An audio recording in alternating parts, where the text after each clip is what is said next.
بسم اللہ الرحمن الرحیم يسألونك عن الخمر والميسر قل فيهما إثم كبير ومنافع للناس وإثمهما أكبر من نفعهما وقال تعالى في مقام آخر يا أيها الذين آمنوا إنما الخمر والميسر والأنصاب والأزلام رجس من عمل الشيطان فاجتنبوه لعلكم تفلحون صدق الله العظيم. عن عائشة رضي الله تعالى عنها قالت قال رسول الله صلى الله عليه وسلم كل مسكر حرام وقال عليه الصلاة والسلام لا يشرب الخمر حين يشربها وهو مؤمن او كما قال رسول الله صلى الله عليه وسلم.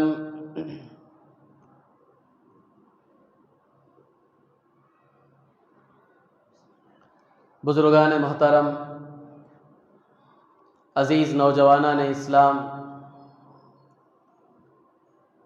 اللہ تبارک و تعالیٰ نے ہم تمام کو بہت ساری نعمتوں سے سرفراز فرمایا ہے.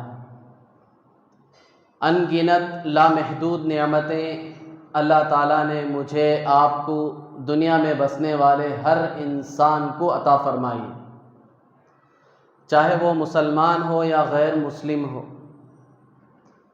چاہے وہ شہری ہو یا دیہاتی ہو، پڑھا لکھا ہو جاہل ہو، کالے ہوں گورے ہوں، بیمار ہوں صحت مند ہوں، سب کو اللہ نے بے شمار نعمتوں سے نوازا ہے جسے ہم گن بھی نہیں سکتے، شمار بھی نہیں کر سکتے.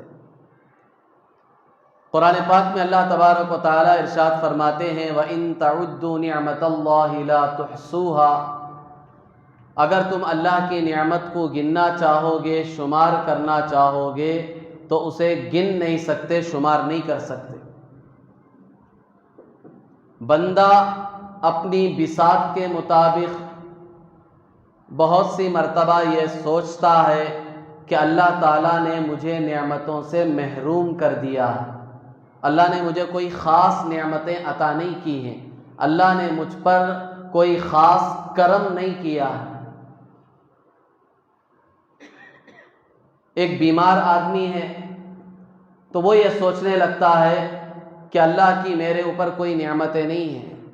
کیوں؟ اس لیے کہ اس نے صرف صحت کو نعمت سمجھا ہے. اب وہ بیمار ہو چکا ہے تو وہ یہ سمجھ رہا ہے کہ اللہ کی میرے پر کوئی نعمت نہیں. اسی طرح ایک غریب آدمی ہے، فقیر آدمی ہے، تنگ دست ہے، وہ یہ سمجھ رہا ہے کہ اللہ کی میرے اوپر کوئی نعمتیں نہیں ہیں، اس لیے کہ وہ مال کو نعمت سمجھ رہا ہے کہ مال ہی اللہ کی بہت بڑی نعمت ہے، یہ میرے پاس نہیں ہے تو اللہ کی کوئی نعمت مجھے نہیں ملی. اور ایک آدمی جو بدصورت ہے، کالا کلوٹا ہے، وہ یہ سمجھ رہا ہے، سوچ رہا ہے کہ اللہ نے مجھے کوئی نعمت سے نہیں نوازا ہے، اس لیے کہ اس کے سامنے سب سے بڑی نعمت فی الوقت خوبصورتی ہے، حسن و جمال ہے، جو اسے نہیں ملا ہے وہ محروم ہے. وہ یہ سمجھ رہا ہے کہ اللہ نے مجھے نعمتوں سے محروم کر دیا.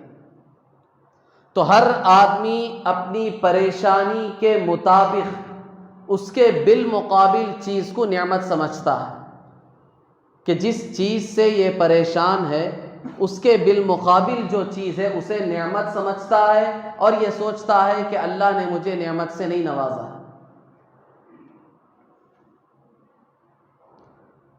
حالانکہ اللہ تبارک و تعالی ہر انسان کو اربا ارب نعمتوں سے نواز رہا ہے اور اللہ نے نوازا ہے. اس میں کوئی تمیز نہیں مسلمان اور غیر مسلم کی، سب کو اللہ نعمتوں سے نوازتے ہیں. اللہ کی نعمتیں ہی تو ہیں، اسی کا تو یہ اثر ہے، نتیجہ ہے.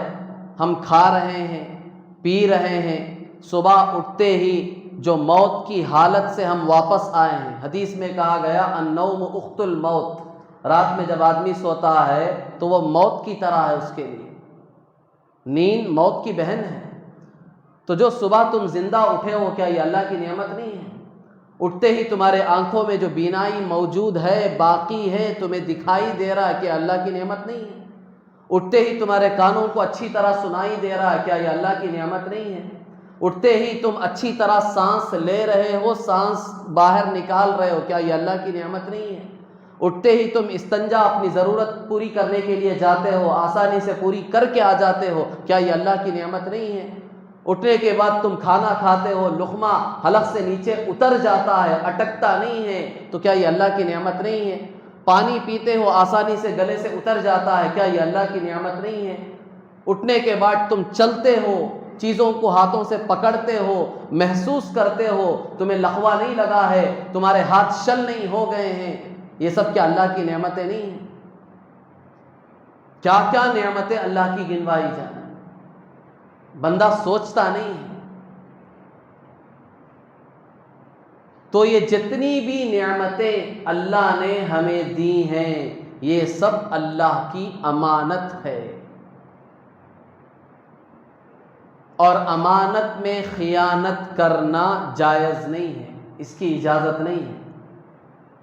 دنیا میں بھی یہی ضابطہ ہے کہ کسی آدمی کے پاس اگر ہم کوئی امانت کے طور پر کوئی چیز رکھیں، ہماری گاڑی ہو یا ہمارے پیسے ہوں یا ہمارے استعمال کی کوئی چیزیں ہوں، تو ضابطہ اور اصول کیا ہے کہ وہ امانت میں خیانت نہیں کرے گا۔ جتنی دیر کے لیے، جتنے وقت کے لیے، جتنے دنوں کے لیے ہم نے اس کے پاس وہ امانت رکھی ہے، وہ اس کی حفاظت کرے گا، اور جب ہم مانگیں گے وہ اسے اسی حالت میں لوٹائے گا۔ اس میں کوئی گڑبڑی نہیں ہونی چاہیے، خرابی نہیں آنی چاہیے۔ دنیا میں بھی ہر آدمی اس چیز کو اچھی طرح سمجھتا ہے، جانتا ہے۔ تو ہمیں اللہ نے جتنی نعمتیں دی ہیں، صحت کے اعتبار سے، مال کے اعتبار سے، ہمارے جسم کے اعتبار سے، زندگی کے اعتبار سے، مال کے اعتبار سے یا دوسری چیزوں کے اعتبار سے، یہ سب اللہ کی امانت ہے۔ اس میں خیانت ہرگز جائز نہیں، اس پر پکڑ ہوگی کل قیامت کے دن۔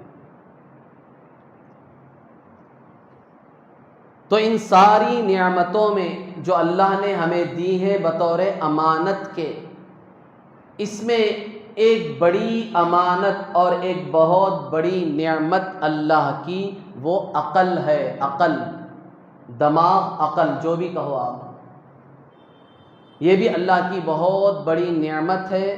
اللہ نے ہمیں بطور امانت کے دی ہے کہ اس کی حفاظت کرو، اور جو طریقہ ہم نے بتایا ہے اس طریقے کے مطابق اسے استعمال میں لاؤ۔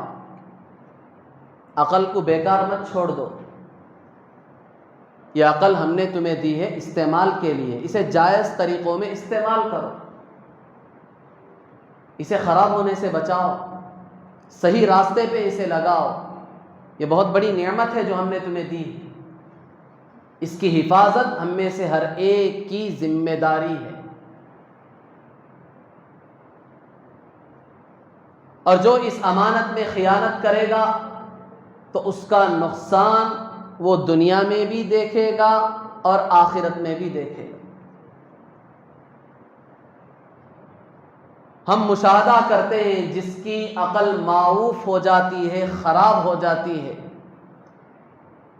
جو دیوانہ ہو جاتا ہے، پاگل ہو جاتا ہے، نشے کی حالت میں آ جاتا ہے، تو پھر اس کے نقصانات ہم خود دنیا میں دیکھتے ہیں کہ خود اس کی ذات کو نقصان پہنچ رہا ہے، اس کے مال کو نقصان پہنچ رہا ہے، معاشرہ اور سوسائٹی کو اس کی وجہ سے نقصان پہنچتا ہے، اور پھر اس کے اخلاق بگڑتے ہیں۔ یہ دنیاوی نقصانات ہیں، اس کے ساتھ ساتھ آخرت میں بھی اسے بہت بڑے نقصان کا سامنا کرنا پڑے گا۔ یہ عقل اس کی خراب ہو گئی، اگر معوف ہو گئی، اگر یہ دیوانہ پاگل ہو گیا، اگر نشے کا عادی ہو گیا، اس کی عقل بگڑ گئی، تو اس کے نقصانات دنیا میں بھی دیکھے گا، آخرت میں بھی دیکھے گا۔ تو اس لیے شریعت نے کہا کہ اس نعمت کی قدر دانی کرو۔ قرآن میں مختلف جگہوں پر مختلف طریقے سے قرآن بار بار ہمیں اپنے عقل کے استعمال کی دعوت دیتا ہے۔ قرآن پڑھتے چلے جاؤ،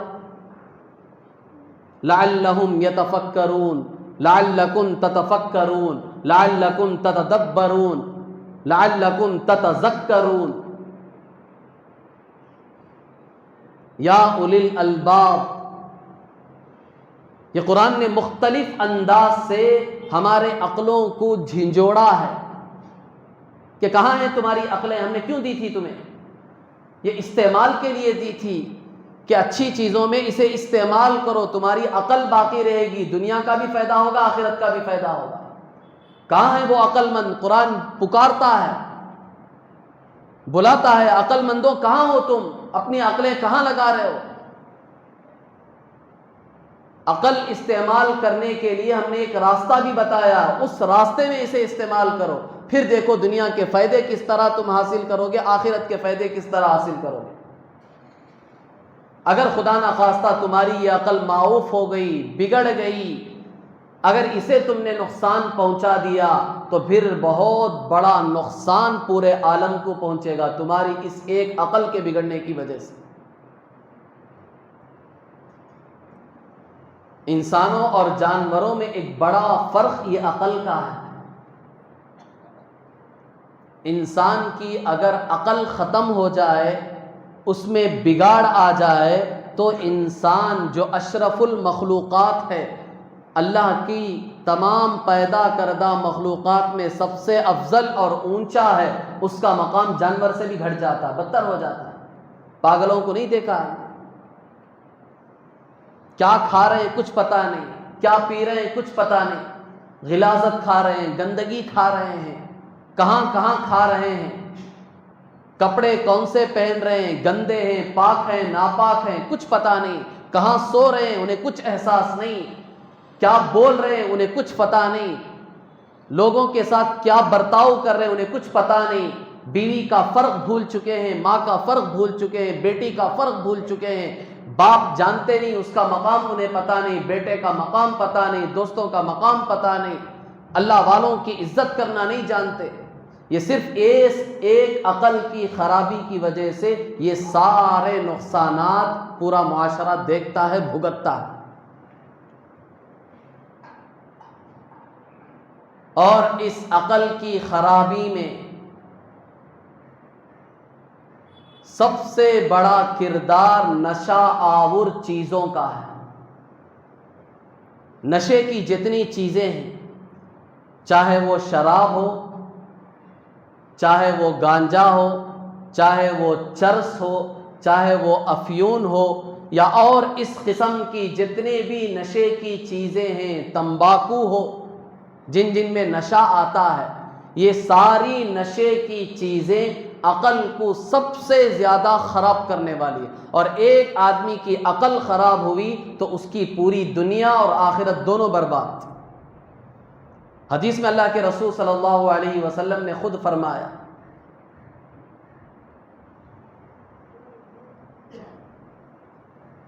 کہ خاص طور پر شراب کا ذکر کر کے اللہ کے رسول صلی اللہ علیہ وسلم نے فرمایا کہ یہ ہر برائی کی چابی ہے، مفتاح کل شر، ہر برائی کی چابی ہے یہ۔ اور قرآن پاک کی آیت میں بھی باقاعدہ طور پر اللہ تبارک و تعالیٰ نے 4 چیزوں کا ذکر کیا اور بتایا کہ ان چیزوں سے بچو۔ یا ایھا الذین آمنوا انما الخمر والمیسر والانصاب والازلام رجس من عمل الشیطان فاجتنبوہ لعلکم تفلحون۔ قرآن کہتا ہے کہ اے ایمان والوں، اے مسلمانوں، شراب نمبر 1، نمبر 2 جوا، نمبر 3 بت، نمبر 4 جوے کے تیر جن کے ذریعے سے قسمت آزمائی جاتی ہے۔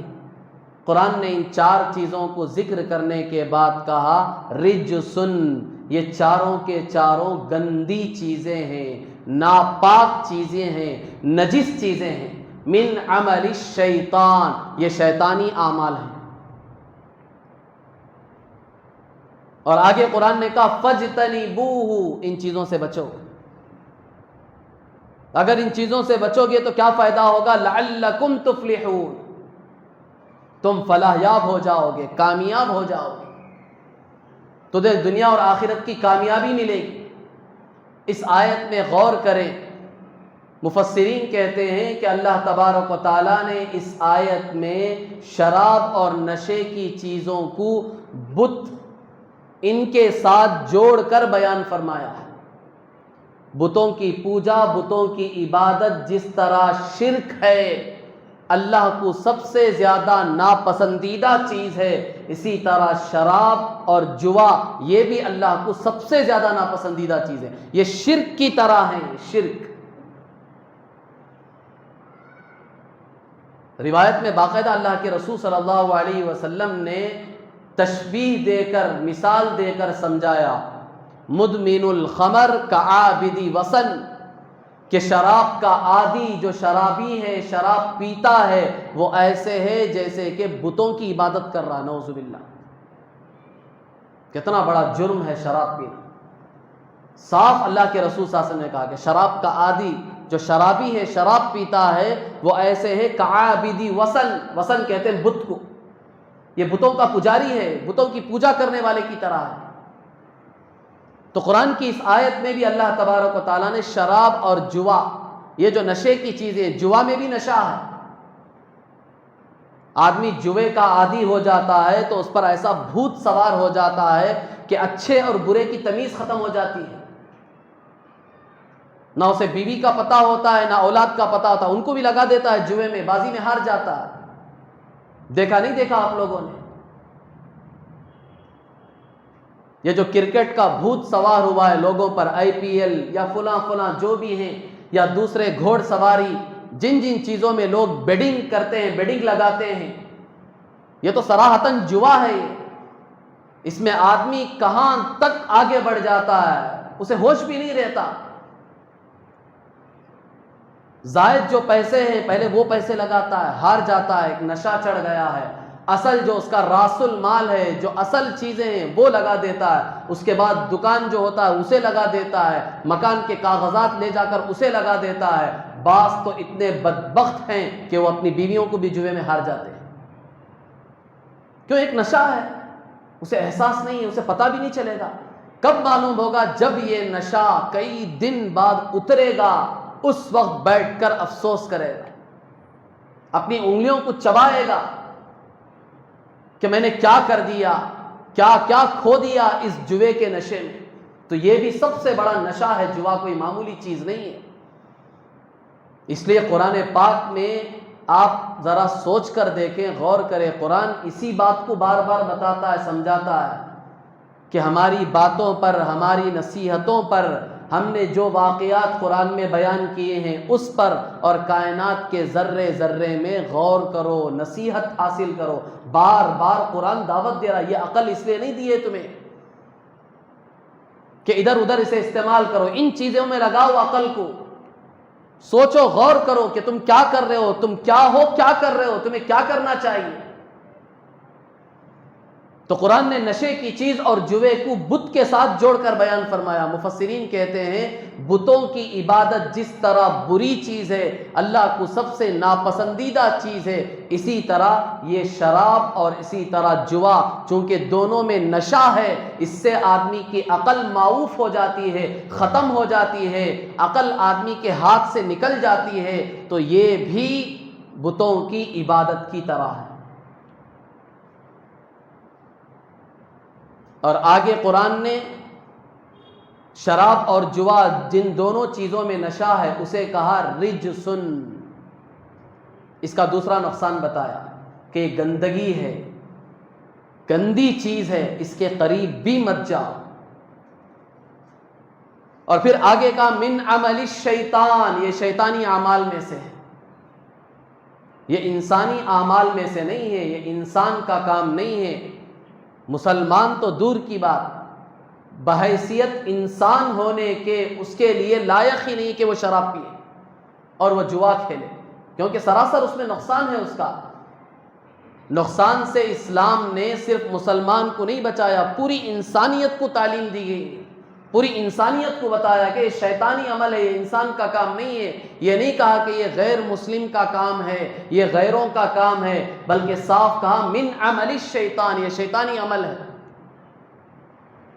فاجتنبوہ، اس سے بچو، لعلکم تفلحون، تاکہ تم فلاح یاب ہو جاؤ، دنیا اور آخرت کی کامیابیاں تمہیں مل جائے.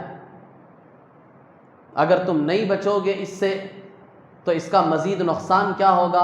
انما یرید الشیطان ان یوقع بینکم العداوۃ والبغضاء فی الخمر والمیسر وعن ذکر اللہ وعن الصلاۃ. قرآن صاف کہتا ہے کہ اگر تم اس سے نہیں بچو گے تو پھر شیطان شراب اور جوے کے ذریعے سے تمہارے درمیان نفرتیں، عداوتیں، بغض پیدا کر دے گا. تم ایک دوسرے کے جانی دشمن بن جاؤ گے. اس کے نقصانات کا ایک سلسلہ لمبا چلے گا کہ شیطان اس کے ذریعے سے، اس کے سہارے سے تمہارے درمیان دشمنیاں پیدا کر دے گا. خود سگے دشمن ہو جائیں گے ایک دوسرے کے، شراب کی وجہ سے، شراب نوشی کی وجہ سے، جوے کی وجہ سے، نشے کی لت جو لگی ہے اس کی وجہ سے خود اپنے اور غیروں سے، پرایوں سے، سب سے دشمنی کرے گا. اور آگے کہا کہ اس کا نقصان صرف یہاں تک نہیں رکے گا، بلکہ وعن ذکر اللہ وعن الصلاۃ، اللہ کے ذکر سے بھی تم غافل ہو جاؤ گے، نماز سے بھی دور ہو جاؤ گے. پھر تمہارا دین کہاں رہے گا؟ تمہارا ایمان کہاں رہے گا؟ پھر تمہارے اعمال کہاں رہیں گے؟ سب چیزوں سے یہ تمہیں دور کر کے رکھ دے گا. آگے قرآن ایک سوال پوچھتا ہے، اتنے نقصانات ہم نے تمہیں بتائے، سمجھائے، اور اتنی اچھی عقل ہم نے تمہیں دی ہے، فَهَلْ أَنْتُمْ مُنْتَهُونَ، کیا اب تم رک جاؤ گے اس سے؟ اسے چھوڑ دو گے؟ قرآن ایک سوال پوچھ رہا ہم سے. یہ اتنی لمبی فہرست ہم نے تمہیں گنوائی ہے شراب اور جوے کے بارے میں، نشے کی چیزوں کے بارے میں، کہ اس کے کتنے نقصانات ہیں. یہ بتوں کی پوجا کی طرح ہے، یہ گندی چیز ہے، یہ شیطانی عمل ہے. اس سے بچو گے تو دنیا اور آخرت کی کامیابی تمہیں ملے گی. اگر تم اس سے نہیں بچو گے تمہارے اندر دشمنیاں پیدا ہوگی، اللہ کے ذکر سے تم دور ہو جاؤ گے، نماز سے دور ہو جاؤ گے، تمہارا دین برباد ہو جائے گا. یہ سب کچھ ہم نے تمہارے سامنے بیان کیا ہے، تمہیں عقل دی ہے. فَهَلْ أَنْتُمْ مُنْتَهُونَ، قرآن پوچھتا ہے کیا آپ رک جاؤ گے؟ چھوڑ دو گے اسے؟ یا ابھی بھی باز نہیں آؤ گے؟ ابھی نہیں سدھرو گے؟ ابھی نہیں سمجھ میں آیا تمہیں؟ قرآن کا ایک انداز ہے کہ قرآن بار بار ہماری عقلوں کو دعوت دیتا ہے کہ یہ عقل ان چیزوں میں استعمال کرو، غور تو کر کے دیکھو. یہ عقل اس لیے دی ہے ہم نے. عقل کی حفاظت بھی دین کا ایک اہم حصہ ہے، اسے ہم معمولی نہ سمجھیں. جس طرح میں نے شروع میں عرض کیا تھا، یہ سب اللہ کی نعمتیں ہیں، ان سب کی حفاظت کی ذمہ داری ہمارے کاندھوں پر ہے. انہی میں سے ایک عقل بھی ہے.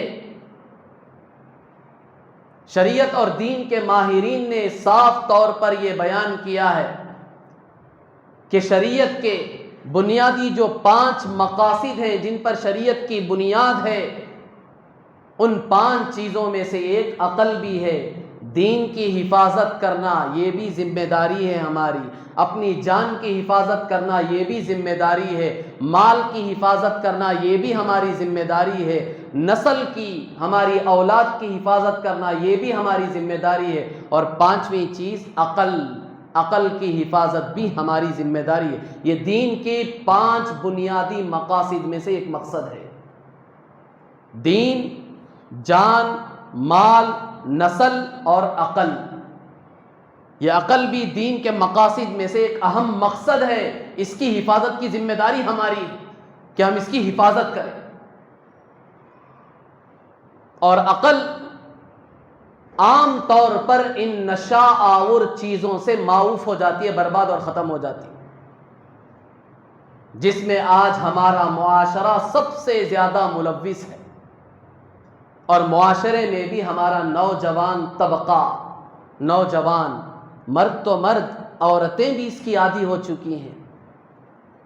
کالج کی بڑی بڑی ڈگریاں حاصل کرنے والی عورتیں یا تو بری صحبت کی وجہ سے، بری آشنائیوں کی وجہ سے یا دوسرے جو غیر ہیں وہ ان کو زبردستی اس کا عادی بنا رہے ہیں، اور وہ عادی ہو چکی ہیں۔ خود ہماری مسلم بہنیں ہیں، کئی ہیں ایسی، باہر ملکوں کی اور دوسرے شہروں کی بات نہیں، خود ہمارے اس بنگلور شہر کی بات بتا رہا۔ کتنے کالجوں میں، یونیورسٹیوں میں ہمارے نوجوان مرد، ہماری نوجوان عورتیں، بیٹیاں اس کی عادی ہیں، اچھے اچھے گھرانوں کی، جو اپنے آپ کو دیندار سمجھتے ہیں، ان کی بیٹیاں اور ان کے بیٹے ان سب چیزوں کے عادی ہو چکے، انہیں پتہ بھی نہیں ان کے گھر والوں کو، کیوں؟ وہ تربیت نہیں ہوئی، وہ ان کی نگرانی نہیں ہو رہی ہے۔ ڈگریوں کے چکر میں ان کو اتنی آزادی دے دی، اتنی آزادی دے دی کہ وہ ان کے ہاتھ سے نکل چکے، انہیں اس کا احساس بھی نہیں ہے۔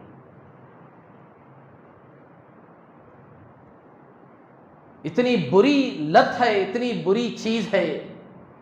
خود امریکہ کی ایک تحقیق کے مطابق امریکہ شہر میں 1996 میں ایک سال میں جتنے زنا کے کیس ہوئے ہیں، اگر ان کا آپ حساب لگائیں، اسے ڈیلی ایک ایک دن میں اگر انہیں اس میں تقسیم کریں گے تو ایک ایک دن میں 2713 کیسز سامنے آئے، ایک ایک دن میں زنا کے۔ یہ اس وقت کی بات بتا رہا ہوں، اب کتنے ہو گئے اللہ بہتر جانتا۔ ہر دن 3500 کیس زنا کے، صرف امریکہ شہر میں، اور وہاں کی آبادی میں سے ہر 12ویں آدمی کو اگر آپ دیکھیں گے تو وہ ایسا ہوگا جس نے خود اپنے رشتہ داروں میں سے کسی عورت سے زنا کیا، غیروں سے نہیں، خود اپنی محرم عورتوں سے۔ ہر 12واں آدمی تمہیں وہاں ایسا ملے گا جس نے اپنے خود رشتہ دار عورتوں سے زنا کیا۔ اس کی بنیادی وجہ کیا ہے؟ شراب نوشی، نشے کی چیزیں، کہ آدمی کو اس نشے میں احساس ہی نہیں ہوتا، اسے پتہ ہی نہیں چلتا ہے کہ میں کون ہوں، میں کیا کر رہا ہوں، اس کی عقل معاف ہو جاتی ہے، ختم ہو جاتی ہے، اتنا بڑا جرم ہے اسے اس کا احساس بھی نہیں ہوتا ہے۔ حالانکہ حدیث میں بھی اللہ کے رسول صلی اللہ علیہ وسلم نے اس کے بارے میں کتنی سخت وعید بیان فرمائی، لا یشرب الخمر حین یشرب وہو مؤمن، ایک مسلمان جس وقت شراب پیتا ہے، شراب پینے کی حالت میں وہ مومن ہی نہیں رہتا، ایمان اس کا نکل جاتا ہے۔ اتنی سخت وعید بیان فرمایا اللہ کے رسول صلی اللہ علیہ وسلم۔ شراب کی بھی جو حرمت آئی ہے وہ بتدریج آئی ہے، چونکہ عرب جو ہے، عرب شراب کے بہت شوقین تھے، بہت دلدادہ تھے، شراب چھوڑنا ان کے لیے بہت مشکل چیز تھی۔ کھانا چھوڑ سکتے تھے، پانی چھوڑ سکتے تھے، نیند قربان کر سکتے تھے، لیکن شراب نہیں چھوڑ سکتے، اتنے عادی تھے۔ تو اسلام جب آیا تو اسلام نے فوراً شراب کو حرام قرار نہیں دیا، اسلام میں احکام بتدریج نازل ہوئے ہیں، چونکہ اگر فوراً شراب کو حرام قرار دے دیا جائے گا تو ان کی تو یہ محبوب چیز ہے، یہ اسے کیسے چھوڑیں گے؟ صرف اس شراب کی وجہ سے یہ دین کو چھوڑ دیں گے، اسلام کو چھوڑ دیں گے، لیکن شراب کو نہیں چھوڑیں گے۔ اس لیے قرآن نے بتدریج 4 مرتبہ قرآن نے بتدریج احکام نازل فرمایا شراب کے بارے میں۔ وَمِن ثَمَرَاتِ النَّخِيلِ وَالْأَعْنَابِ تَتَّخِذُونَ مِنْهُ سَكَرًا وَرِزْقًا، قرآن نے سب سے پہلے شراب کے بارے میں یہ آیت نازل فرمائی کہ انگور اور اسی طرح کھجور سے تم نشے کی چیزیں بھی بناتے ہو اور اسی طرح اپنے کھانے کی چیزیں بھی بناتے ہو۔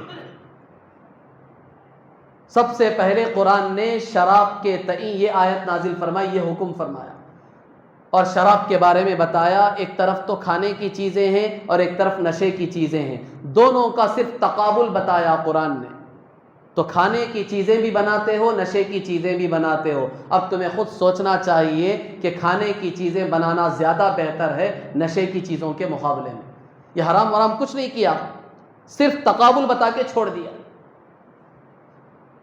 اس کے چند دن بعد قرآن میں دوسرا حکم نازل ہوا، یسألونک عن الخمر والمیسر قل فیہما اسم کبیر ومنافع للناس واسمہما اکبر من نفعہما، کہ شراب اور جوا اس میں تھوڑے سے فائدے بھی ہیں لیکن نقصانات زیادہ ہیں۔ قرآن نے پھر یہ حکم بیان کیا کہ اس میں نفع بھی ہے تھوڑا بظاہر، کیونکہ آدمی کو ٹینشن ہوتا ہے، پریشانیاں ہوتی ہیں، تو آدمی کیا کرتا ہے؟ شراب پیتا ہے، تو اس کا دل، اس کا دماغ معوف ہو جاتا ہے، دماغ کی صلاحیت ختم ہو جاتی ہے، تو اب ٹینشن نہیں آتا، بالکل فری ہو جاتا ہے۔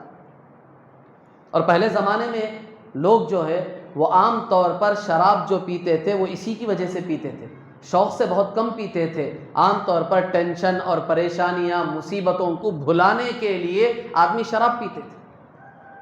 لیکن آج تو ہمارا معاشرہ، ہمارا سوسائٹی اتنا خراب ہو چکا ہے کہ نوجوان طبقہ شوقیہ شراب پیتا ہے، پریشانی اور مصیبتوں کو بھلانے کے لیے، دور کرنے کے لیے شوقیہ شراب پیتے ہیں۔ تو قرآن نے دوسرا حکم نازل فرمایا کہ شراب اور جوا ان دونوں میں نقصانات زیادہ ہیں، فائدے تھوڑے ہیں، تمہارا ٹینشن دور ہوگا بظاہر لیکن نقصان زیادہ ہوگا، تمہاری عقل ختم ہو جائے گی، تو پھر تم کیا کرو گے، کیا کہو گے، تمہیں خود پتہ نہیں چلے گا، تم اسی حالت میں تم بیوی کو طلاق بھی دے دو گے، تمہیں نہیں پتہ چلے گا، طلاق پڑ جائے گی، طلاق ہو جائے گی، بہت نقصانات ہوں گے، ایک دو نہیں، دنیا آخرت برباد ہو جائے گی تمہاری۔ اس لیے قرآن نے کہا نفع تھوڑا ہے، نقصان بہت زیادہ ہے، دنیا کے بھی آخرت کے۔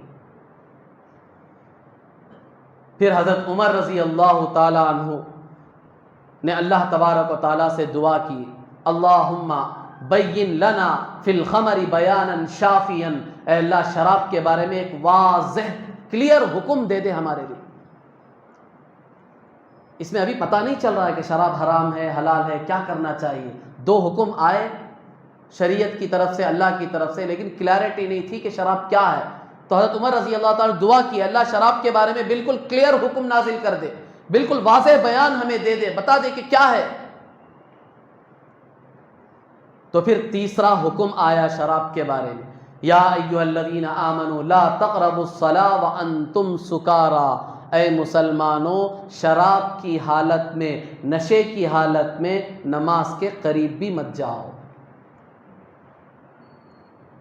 ابھی بھی شراب باقاعدہ حرام نہیں کیا گیا، کہا کہ نمازوں کے اوقات میں خاص طور پر احتیاط کر لو۔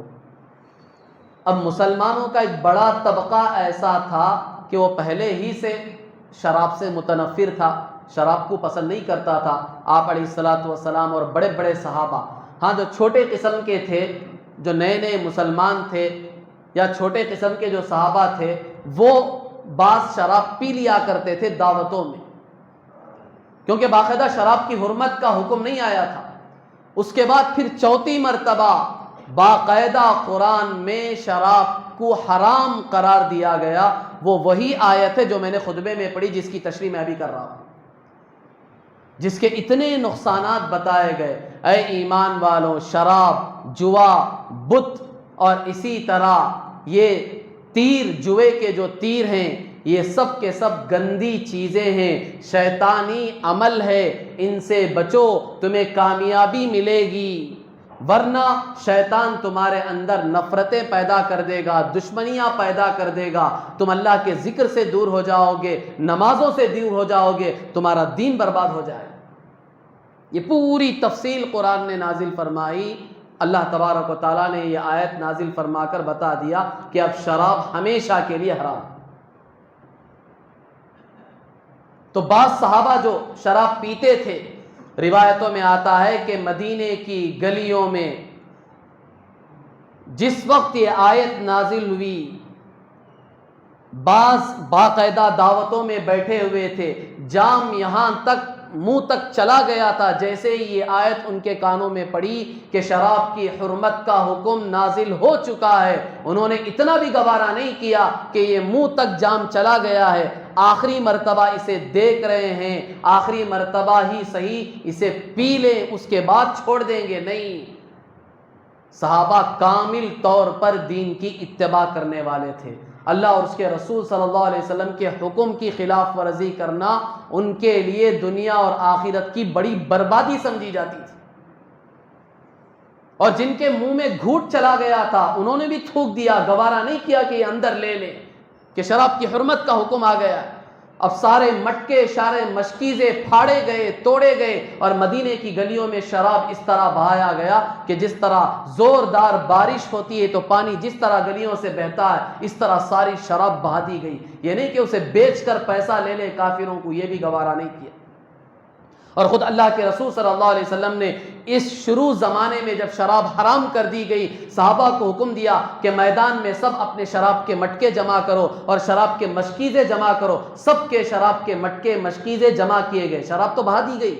اب یہ جو خالی مٹکے ہیں وہ اور جو خالی مشکیزیں ہیں، جو چمڑے کا تھیلا آتا ہے اسے کہتے ہیں مشکیزہ، جو سفروں میں عام طور پر لے جاتے ہیں، اس میں پانی تھوڑا سا ٹھنڈا بھی ہوتا ہے، جو بکرے اور دوسرے جانوروں کے جو چمڑے ہوتے ہیں اسے مشکیزہ بنایا جاتا ہے۔ اللہ کے رسول صلی اللہ علیہ وسلم نے کہا کہ یہ سب لے کر آؤ، میدان میں لا کر رکھا گیا تو اللہ کے رسول صلی اللہ علیہ وسلم نے خود ان مٹکوں کو اپنے ہاتھ سے توڑا اور مشکیزوں کو پھاڑا۔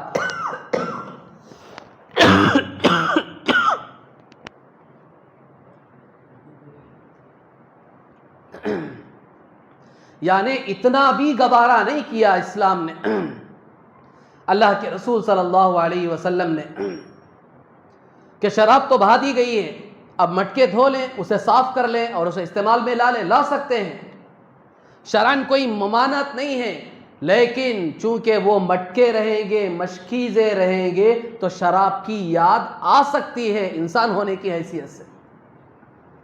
اللہ کے رسول صلی اللہ علیہ وسلم نے یہ بھی گوارا نہیں کیا کہ بالکل شراب کی لت جو ان کے ذہنوں میں دل و دماغ میں اتر چکی ہے اسے جڑ سے اکھاڑ کر پھینک دیں، نہ رہے بانس نہ بجے بانسری۔ مٹکے سارے کے سارے توڑ دیے گئے، مشکیزیں پھاڑ دیے گئے، اور صحابہ نے یہ عمل کر کے بتایا۔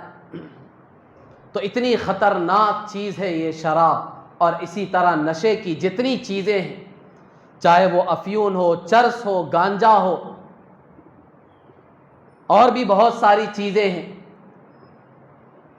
جو ہمارے نوجوان طبقہ ایک بڑا، جیسا کہ میں نے عرض کیا، لڑکوں کا ہو یا لڑکیوں کا ہو، ایک بڑا طبقہ اس میں ملوث ہے۔ انہیں پتہ ہی نہیں ہے کہ اس کی خرابیاں کیا ہیں، اس کے نقصانات کیا ہیں۔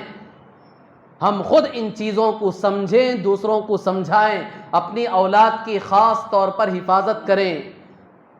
ترقی کے نام پر اتنی آزادی بھی نہ دیں اپنی اولاد کو کہ وہ ان بڑے بڑے جرموں میں ملوث ہو جائے، جس کا نقصان کہاں تک پہنچے گا۔ میں نے اس کا ایک ہلکا سا خاکہ پیش کیا تھا۔ جو لوگ شراب کے، نشے کی چیزوں کے عادی ہوتے ہیں، اس کا نقصان سب سے پہلا خود ان کی ذات کو پہنچتا ہے، کہ ان کا پورا جسم، ان کا دل و دماغ سب خراب ہو جاتا ہے، برباد ہو جاتا ہے۔ جسم کا ایک ایک پارٹ اس سے متاثر ہو جاتا ہے، اور اس کے ساتھ ساتھ مال کا کتنا نقصان ہوگا وہ الگ چیز ہے۔ انہیں احساس بھی نہیں ہوگا کہ مال کتنا برباد ہو رہا ہے، جائیداد کتنی لٹائی جا رہی ہے ان چیزوں کے نام پر، انہیں احساس بھی نہیں ہوگا۔ اور ان دو نقصانات کے ساتھ تیسرا نقصان اخلاق پر بھی پڑے گا۔ جو لوگ اس کے عادی ہیں ان کے اخلاق پر بھی اس کا اثر پڑے گا، اتنا خطرناک اثر پڑے گا جو میں نے بتایا تھا، کہ انہیں تمیز بھول جائے گی کہ بیوی کون ہے، ماں کون ہے، بیٹی کون ہے، باپ کون ہے، بھائی کون ہے۔ یہ نشہ ایسا خطرناک ہے کہ اس میں اخلاق ان کے اتنے بگڑیں گے کہ یہ انسانوں میں تمیز کرنا بھول جائیں گے، فرق کرنا بھول جائیں گے، اور پھر اس سے آگے بڑھ کر چوتھا نقصان پورے معاشرے کو پہنچے گا، پوری سوسائٹی کو نقصان پہنچے گا۔ اس کے لیے ہمیں کیا قدم اٹھانا ہے، اس کے سد باب کے لیے، اسے ختم کرنے کے لیے، روکنے کے لیے، اس میں سب سے بنیادی چیز، سب سے اہم کردار ادا کرنے والی چیز وہ اللہ کا خوف ہے۔ سب سے بڑی چیز، بنیادی چیز اللہ کا خوف۔ اللہ کا خوف خود اپنے اندر پیدا کریں، اپنے بچوں کے دلوں میں اللہ کا خوف پیدا کریں، اللہ کا خوف ڈالیں، بتائیں کہ اللہ کیا چیز ہے، اس کا ڈر کسے کہتے ہیں۔ جو جنت کی بشارتیں دنیا میں لے چکے تھے وہ بھی خدا سے ڈرتے تھے، اللہ کا ڈر وہ چیز ہے۔ وہ ابو بکر صدیق رضی اللہ تعالی عنہ ہو، خواہ حضرت عمر فاروق رضی اللہ تعالی عنہ ہو، یا عثمان غنی رضی اللہ تعالی عنہ ہو، یا حضرت علی رضی اللہ تعالیٰ عنہ ہو یا حضرت سعد رضی اللہ تعالیٰ عنہ ہو یا حضرت سعید رضی اللہ تعالیٰ عنہ ہو یا حضرت طلحہ رضی اللہ تعالیٰ عنہ ہو یا حضرت زبیر رضی اللہ تعالیٰ عنہ ہو یا حضرت ابو عبیدہ بن الجراح رضی اللہ تعالیٰ عنہ ہو یا حضرت عبد الرحمن ابن عوف رضی اللہ تعالیٰ عنہ ہو، یہ 10 صحابہ ہیں جن کو ایک ہی وقت میں اللہ کے رسول صلی اللہ علیہ وسلم نے جنت کی سرٹیفکیٹ دی تھی کہ تم جنتی ہو، طے ہو چکا ہے تمہارے بارے میں کہ تم جنتی ہو۔ اس کے علاوہ تو سب صحابہ کے بارے میں اللہ نے خوشخبری سنا دی تھی کہ تم جنتی ہو، تم سے میں بھی خوش ہوں، تم بھی مجھ سے خوش ہو۔ اس کے باوجود ان کے دلوں میں کتنا ڈر تھا خدا کا ڈر اس کا نام ہے۔ یہ ڈر آ گیا تو پھر سب چیزیں اس کی درست ہو جائیں۔ بنیادی چیز ہے خدا کا ڈر، خدا کا خوف۔ ماں باپ کا ڈر بچوں کو گناہ سے نہیں بچا سکتا۔ ہم اپنا ڈر دکھاتے ہیں آج اپنے بچوں کو کہ میں ایسا کر دوں گا، ویسا کر دوں گا، پیسے بند کر دوں گا، یوں کر دوں گا، کالج جانا بند کر دوں گا، فلاں کر دوں گا، فلاں کر دوں گا۔ تم لاکھ اپنی طرف سے ڈر بچوں کے دلوں میں پیدا کر دو، خدا کی قسم ذرے رائی کے دانے کے برابر بھی ان کے دل میں تمہارا ڈر نہیں آئے گا۔ جہاں تم ہٹو گے تمہارا ڈر کا ماحول ختم ہوگا، فوراً وہ گناہ کر بیٹھے گا۔ کوئی نہیں روک سکے گا، پولیس کا ڈنڈا اسے نہیں روک سکے گا، تمہارے نگرانی کرنے والے اسے نہیں روک سکیں گے، تم خود بھی نگرانی کر کے اسے نہیں روک سکو گے صحیح معنوں میں، جب تک کہ خدا کا خوف پیدا نہ ہو۔ تو اس لیے بنیادی اور سب سے پہلی چیز اللہ کا ڈر، یہ آج ہم میں سب سے زیادہ مفقود ہے۔ یہ ہمارے اندر اللہ کا ڈر نام کی چیز نہیں ہے۔ دنیا کی ہر چیز سے آج ہم ڈر رہے ہیں، حکومتوں سے ڈر رہے ہیں، جانوروں سے ڈر رہے ہیں، چھوٹے چھوٹے کیڑوں سے ڈر رہے ہیں، انسان کی بنائی ہوئی چیزوں سے آج ہم ڈر رہے ہیں، کیمروں سے ڈر رہے ہیں، اور کیا کیا بتائیں۔ ہر چیز کا ڈر ہمارے اندر آج ہے، اگر نہیں ہے تو صرف خدا کا ڈر، خدا کا خوف ہمارے دلوں میں نہیں۔ تو اسلام کی پوری بنیاد تو اسی پر ٹکی ہوئی ہے۔ اللہ کا ڈر آ گیا تو پورا دین آٹومیٹکلی آپ کے زندگی میں آ جائے گا، کسی کو کہنے کی، کسی کو سمجھانے کی، کسی کو بتانے کی ضرورت ہی نہیں پڑے گی۔ خدا کا خوف آ گیا تو دین آٹومیٹکلی زندگی میں آئے گا، خود 5 وقتہ نمازی بن جاؤ گے، تم حرام سے خود اپنے آپ کو بچاؤ گے، حلال روزی کے لیے دن رات محنت کرو گے، تم کسی کو دھوکہ نہیں دو گے، جھوٹ نہیں بولو گے۔ کیوں؟ خدا کا ڈر تمہارے دل میں آ گیا تو ہر بری چیز سے خدا کا ڈر تمہیں خود بچائے گا۔ تو اس لیے پہلا کام تو خود اپنی زندگیوں میں، خود اپنے دل و دماغ میں خدا کا ڈر ہم پیدا کریں، اس کا یقین ہمارے دلوں میں لانے کی محنت کریں، کوشش کریں، اور اس کے ساتھ ساتھ ہماری نسل، ہماری اولاد، ہماری بیوی، ہمارے بچے، لڑکے ہوں یا لڑکیاں ہوں، ان کے دلوں میں بھی بنیادی طور پر خدا کا ڈر پیدا کریں، اللہ کے بارے میں بتائیں کہ اللہ کیا چیز ہے۔ ہماری نسل نے آج تک جانا نہیں کہ اللہ کیا چیز ہے۔ ان کے سامنے کمپیوٹر کی طاقت ہے، ان کے سامنے سائنسی طاقتیں ہیں، ان کے سامنے کیمرے کی طاقتیں ہیں، ان کے سامنے سیٹلائٹس کی طاقتیں ہیں۔ انہوں نے صرف وہ طاقتیں دیکھی ہیں، انہوں نے صرف وہ طاقتوں کو سمجھا ہے، اس وجہ سے آج ان کو ان طاقتوں کا ڈر ہے، خدا کا ڈر نہیں ہے۔ یہ جو بات میں بتا رہا ہوں آپ ٹھنڈے دل و دماغ سے سوچ کر دیکھیں، یہ بات میں نے صحیح بتائی یا غلط بتائی؟ کیونکہ ان کے سامنے وہی چیزیں ہیں، ترقی یافتہ جتنی چیزیں ان کے سامنے ہیں، آج ان کے دل و دماغ میں اگر کسی چیز کا ڈر ہے تو اسی کا ڈر ہے۔ ہمارا بچہ یا بچی کوئی غلط کام کرنا چاہتے ہیں تو کسے دیکھتے ہیں؟ فرسٹ کیمرے کو دیکھتے ہیں کہ کیمرہ تو کہیں نہیں ہے، کیونکہ اس کی طاقت کا اندازہ ہے ان کو کہ سب پکڑ لیتا ہے، کیچ کر لیتا ہے، دودھ کا دودھ، پانی کا پانی کر دیتا ہے، جو کر رہے ہیں وہ بھی دکھا دیتا ہے، جو بول رہے ہیں وہ بھی دکھا دیتا ہے۔ خوف ہے کیمرے کا۔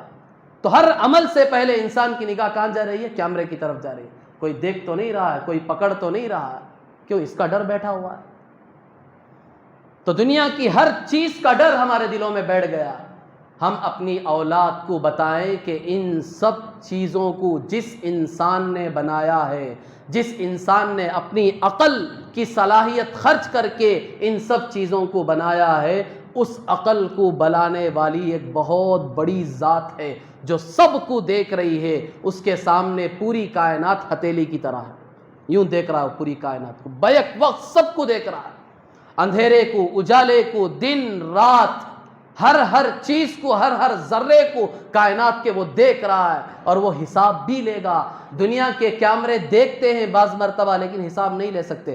چور آ رہا ہے، چوری کر کے جا رہا ہے، کیمرہ کیا کر رہا ہے، لیکن چور کو کہاں پکڑیں گے، وہ تو بھاگ چکا ہے۔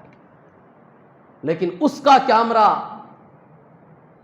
اس نے جو کیچ کیا ہے، جو پکڑا ہے، وہ قیامت تک چاہے اربوں سال گزر جائے وہ اسی طرح محفوظ رہے گا، کوئی اسے ڈیلیٹ نہیں کر سکے گا، اور کل قیامت کے دن سب کے سامنے وہ کیمرہ آن کر کے دکھایا بھی جائے گا اور اس پہ پکڑ بھی ہوگی، سزا بھی دی جائے گی۔ یہ خوف ہم اپنے بچوں کے دلوں میں ڈالیں، ان کو بتائیں کہ یہ ایک بڑی طاقت ہے اللہ نام کی چیز، اس کا ڈر ہمارے دلوں میں پیدا ہونا چاہیے۔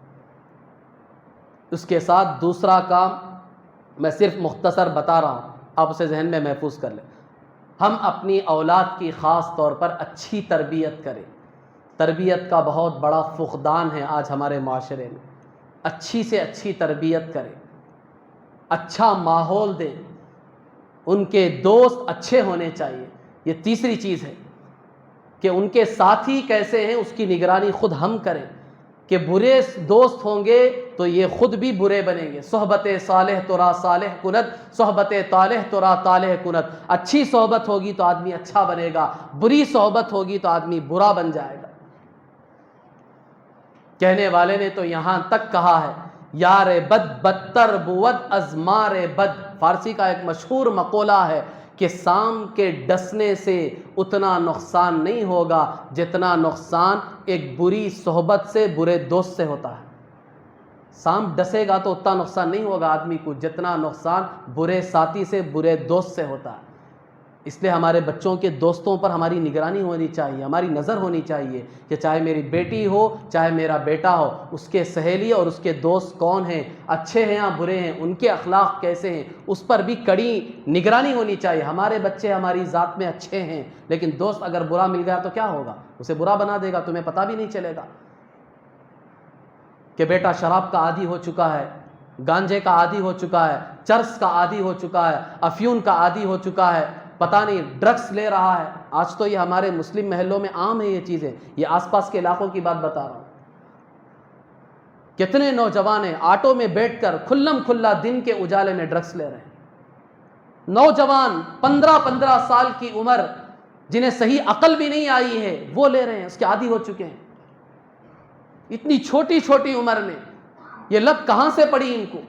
یہ بری صحبت ہے، برے دوست ہیں۔ یہ ہماری ذمہ داری ہے ماں باپ کی کہ ان کو اچھا ماحول دیں، ان کی اچھی تربیت کریں۔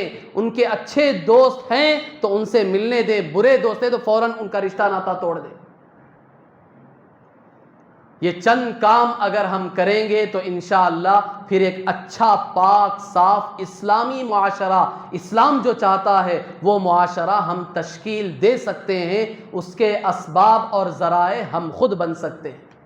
اللہ تبارک و تعالیٰ سے دعا ہے کہ اللہ تبارک و تعالیٰ صحیح معنوں میں ان برائیوں سے ہماری نسلوں کی، ہماری اولاد کی اور پوری امت مسلمہ کی خاص طور پر اور عمومی طور پر پوری انسانیت کی اللہ تبارک و تعالیٰ حفاظت فرمائے۔